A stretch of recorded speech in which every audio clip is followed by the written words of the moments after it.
let's come to the fourth part of this text. The fourth part examines the unusual features of the autistic brains, which is bigger than the normal brain, and the amygdala in the autistic brain is also oversized. The unusual connections between regions of the brain due to excess white matter, and lastly, the different ways of using brain. You may find several terms in this part puzzling. Now let's take a look at amygdala. More recent studies have found that amygdala, an area associated with social behavior, is also oversized. You must have come across this term in your medical lessons. Let's just have a quick review of this term, amygdala. This shows the location of amygdala in our brain. And the function of amygdala is to play a key role in the processing of emotions. And the size of amygdala is positively correlated with aggressive behavior. Then what are the differences between the amygdala of an autistic patient with the amygdala in an ordinary person? This picture can tell us that. See? The amygdala in the normal brain is in such a size, but the amygdala in an autistic patient is much larger than in the normal person. Another term you may find interesting is white matter. In paragraph 13, when the writer is examining the differences of white matter between an autistic patient and an ordinary person, is the excess white matter in autistic brains has a specific distribution. The increased white matter is usually centered in the frontal lobe, which is why the frontal lobe of an autistic patient is larger than an ordinary person.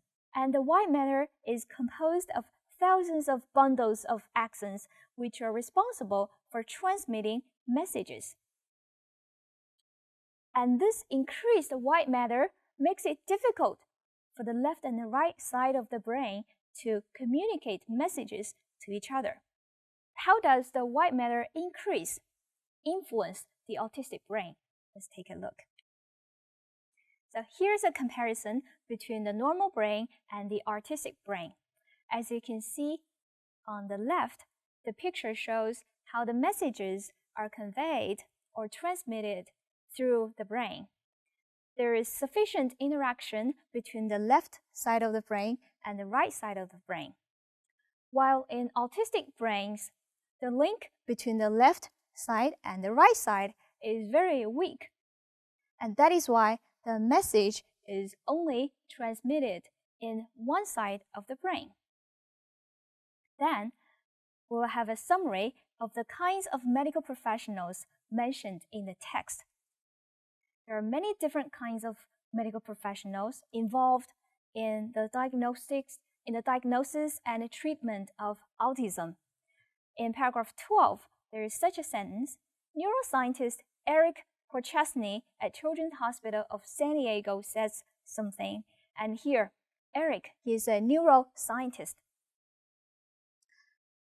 And in part 1, I have explained to you the two terms, occupational therapy and physical therapy. And here we can pick up two terms for the kind of medical professionals here. One is occupational therapist, and the other is physical therapist. Do you still remember their functions? Doctors, how the doctors help the patients. The occupational therapist help the patient to regain some abilities in their daily lives, right?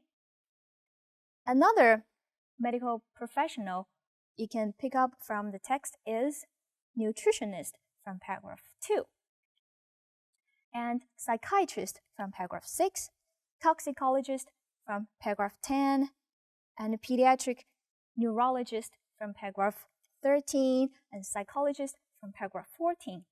So you can see that in the treatment and diagnosis of autism, so many different kinds of professionals from different fields are involved. And I think this also shows the complexity of this condition called autism. Thank you, and see you next time.